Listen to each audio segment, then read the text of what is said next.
Alright, so the vlog from me today. So this week has been a bit unexpected. I've had to take some time off because I've just encountered some injuries and felt like I needed a bit of a deload from training. Also, there was a huge storm here.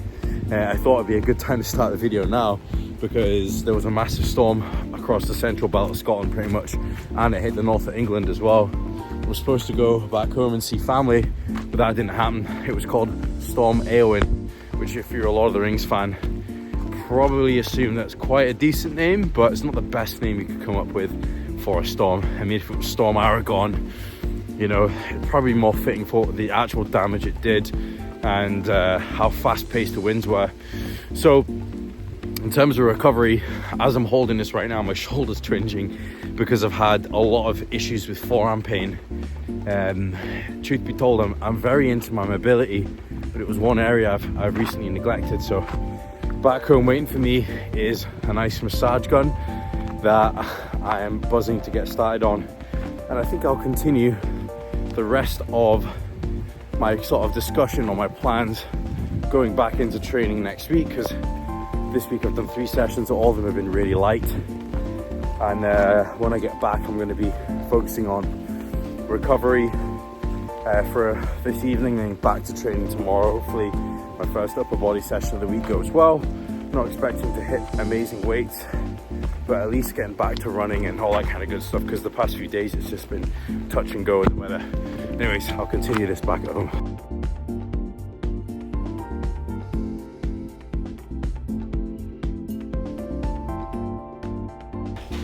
Just got back from a run, first run back. Last week I only ran on Monday there, and obviously with the storm, killed a lot of my momentum, and I was starting to pick up injuries. I had to order one of these off Amazon, and this saved me because I was having issues with my calves.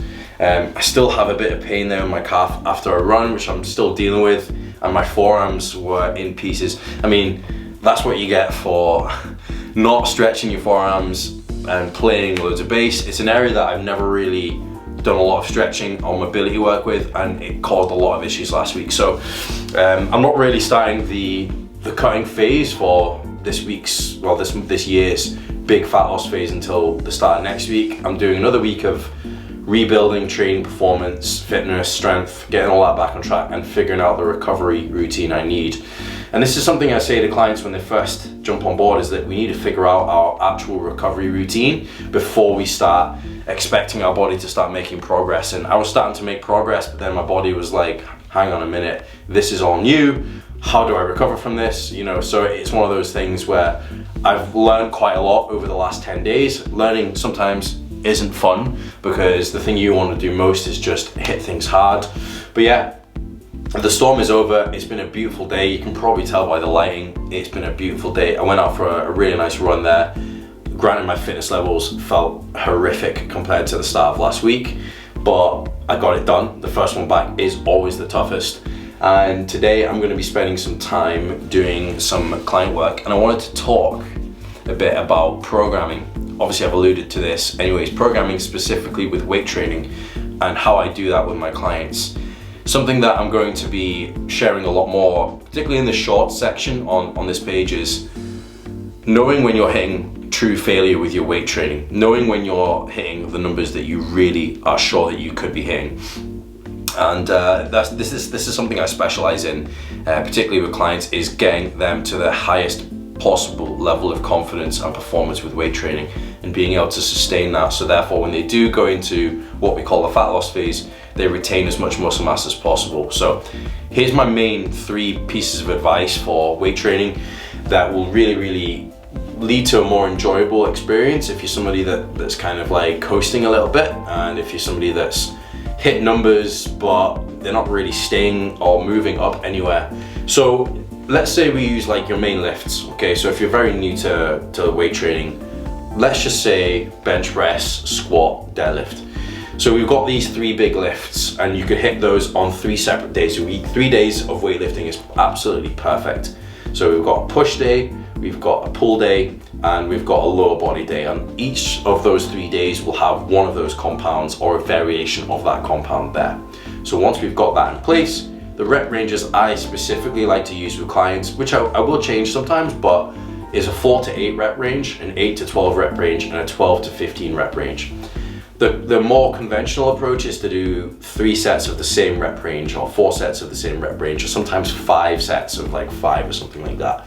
I find that the fatigue with this is very hard to manage, and I find that the actual overall impact on the body is significant, but isn't actually that progressive when you do multiple sets at high reps or multiple sets at the same reps. Okay, so I'm going to film more videos in the gym so you can get a better idea of this, but let's say it's a bench press and I bench 60 kg for a rep range of 4 to 8 and I hit 8 reps, right? And the form's really easy, right? That's your first test of the week. So you go in, you try your bench press, you hit 8 reps at 60 kilos. You know that you can hit that easily with good technique. So you therefore know if you want to go up, you use the 4 to 8 rep range and go up to 70 for 4 reps. If the 4 reps feel really easy and you're doing the 4 reps and you're like, I've still got more in the tank, you keep pushing. Provided the technique is bang on, you'll start to find what we call a natural plateau, right?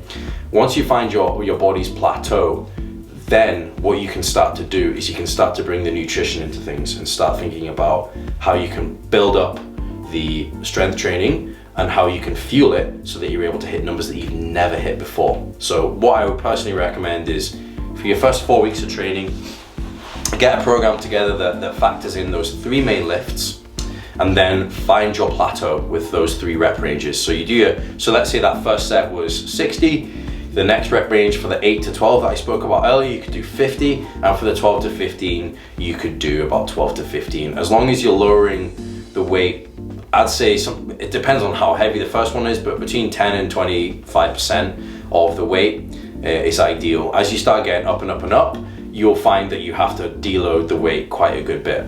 So if you try that for 4 weeks, by 4 weeks in, you'll typically find some numbers that you find hard to hit, and you'll be able to tell if your calories are high enough for you to be able to progress your strength training. And this is what I do with clients, and I find that it's a really enjoyable way of weightlifting because you feel like it's progressive, you feel like your numbers are going up, but it also manages fatigue.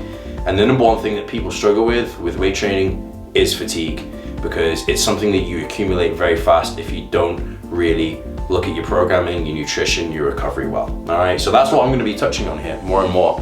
And that's just like one of the big lessons that, you know, as you tune into these, I think the first big one that you're going to learn about how I approach training, how I coach my clients through training, and what I think is really effective for long-term muscle mass retention, but also long-term enjoyment of weightlifting. So yeah, the rest of the day is going to be client check-ins, it's going to be meal preparation, and yeah, I'll be sharing some of that with you as well. So I just finished my check-ins for the day. This evening I'm going to go finish off my steps, and I'm going to do some meal prep. But this is the setup where the magic happens. I'm going to do a full tour of this office at some point, but and the apartment as well that I've been working on. But yeah, this is me, week 2, sticking to what I said, putting up another vlog, and hopefully next week I'll be back in full working order. At the end of this week, I imagine my training will be primed and back in action. Hopefully you enjoyed the training tips, and if you have any questions about that, you can fire it in the comments below.